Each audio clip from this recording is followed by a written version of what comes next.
ассалому алайкум ва раҳматуллоҳи ва баракатуҳ. ҳам шумо ҳам шабатон бахайр. барое ки мо айни ҳол ҳамин видеора баъди намози шом гирифтем, монтаж мекунем ва дар ютуб мемонем, худи шам мешавад.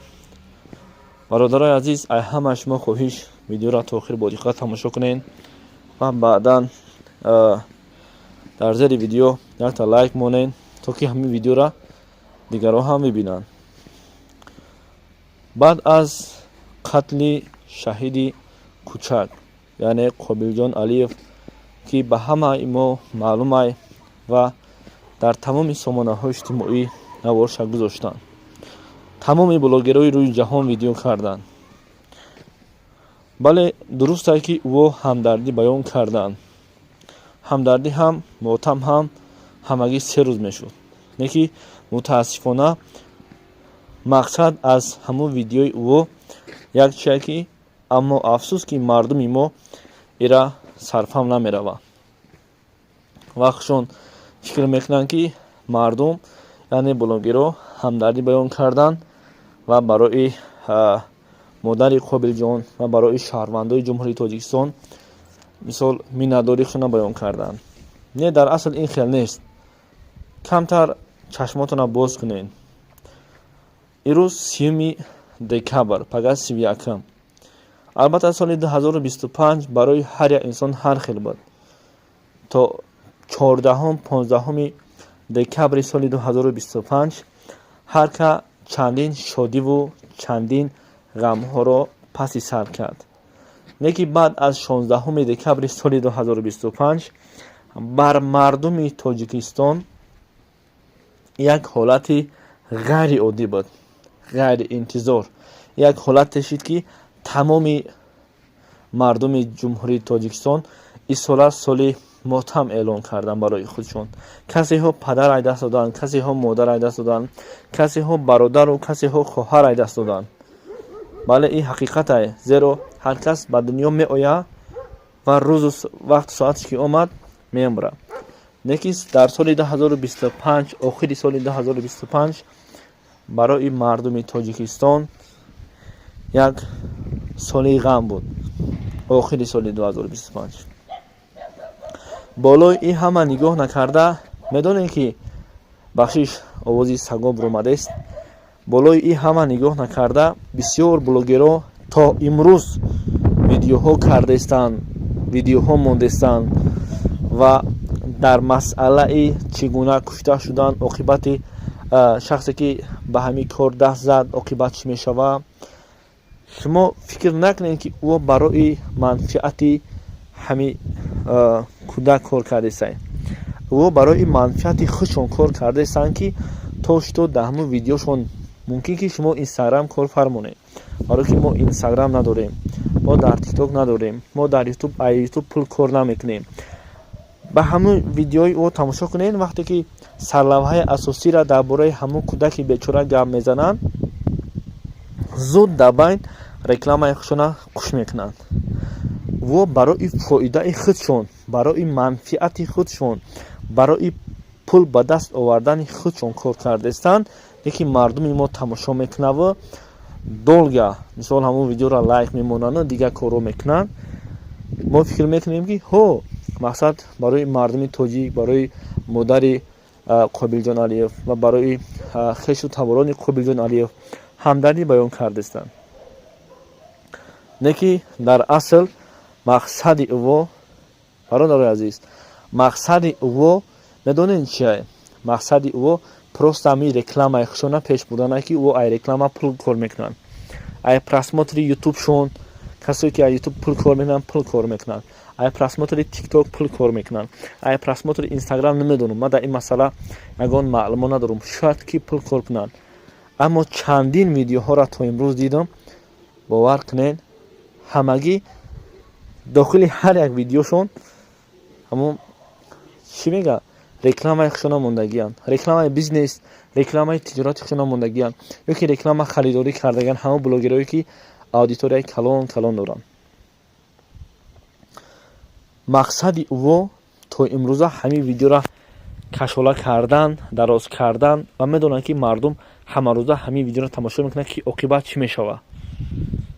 И аниқай оқибат чӣ мешава ва барои чӣ ихелшид. Акы ӯ одаме ки ӯ бадбахте ки ин кора кард, киҳо дастур доданд, киҳо чӣ кора карданд. бародарои азиз, ҳушёр бошед, чашмояхтонро боз кунед, бифаҳмед ва мақсади асосии худшон. шумаҷа мардуми блогерои тоҷика дар назар надорам. ҳамон блогерое ки ӯзбекзабонанд, яъне ки аз шаҳрванди Ӯзбекистонанд, ҳам блогерое ки ай русия гап мезананд, ҳам блогерое ки бо забони дигар гап мезананд ва ҳар касе ки дар ҳар кадом саҳифаҳои иҷтимоӣ, хусусан платформаи тикток мегӯянд, мисол пули калон метия мегӯяд, мо дар ин масъала ягон кор надорем, таҷриба надорем. мисол мо аз ютуб пул кор намекунем, ютуб мо дар пул наметия, ман блогер нестам. леки во мақсади ӯ фақат кашола кардан, дароз кардани ана ҳами мавзӯъ ва пеш бурдани аудиторияи худшону ва пеш бурдани канали худшону ва пул кор кардан аз ҳамон наворҳои худшонай. агар гапҳои мо нодуруст бошад, гапҳои мо хато бошад, гапҳои мо бигӯем ки не бародар ту хато кардастӣ, ҳатман дар комментария нависед. бахшиш ки ман имрӯз ҳамиқа фикр кардам, гуфтам бе ҳамин видеоро ман наброрам, леки нашид. ман хостам ҳамин видеоро брорам то мардум огоҳ шавед.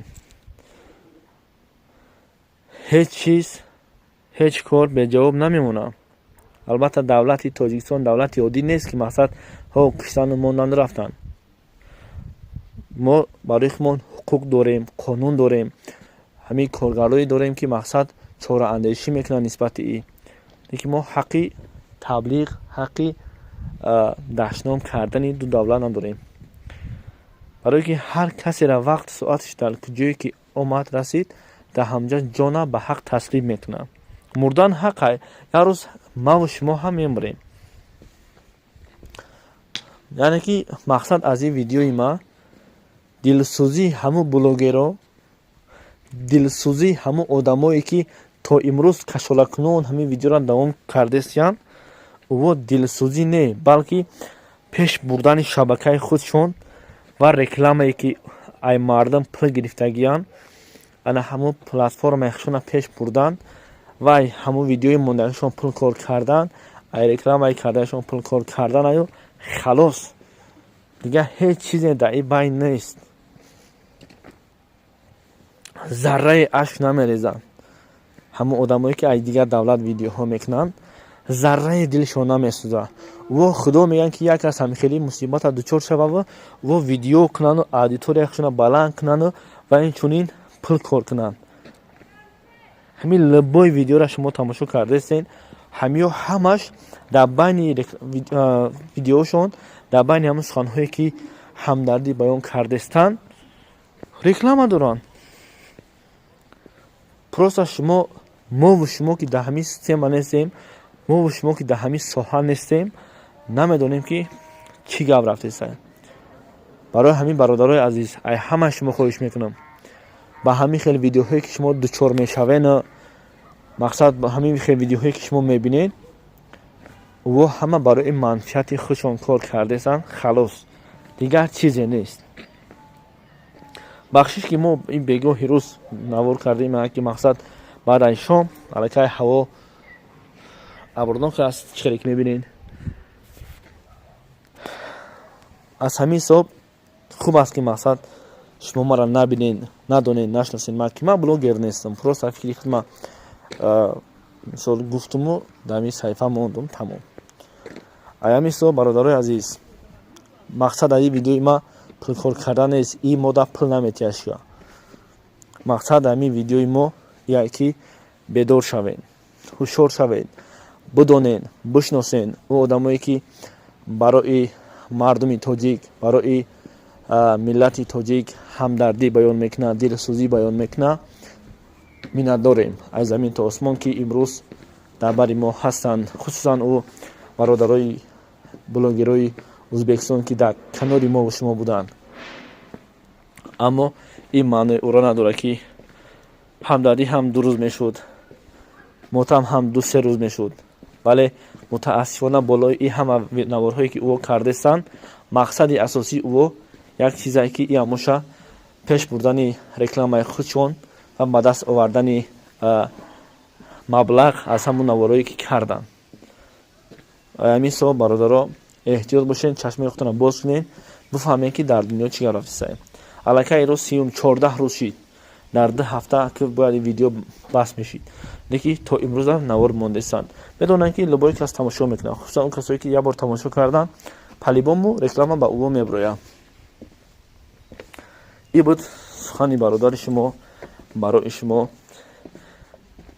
ягон хато, ягон гапи ноҷо гуфта бошем, аз ҳамаи шумо маъзарат.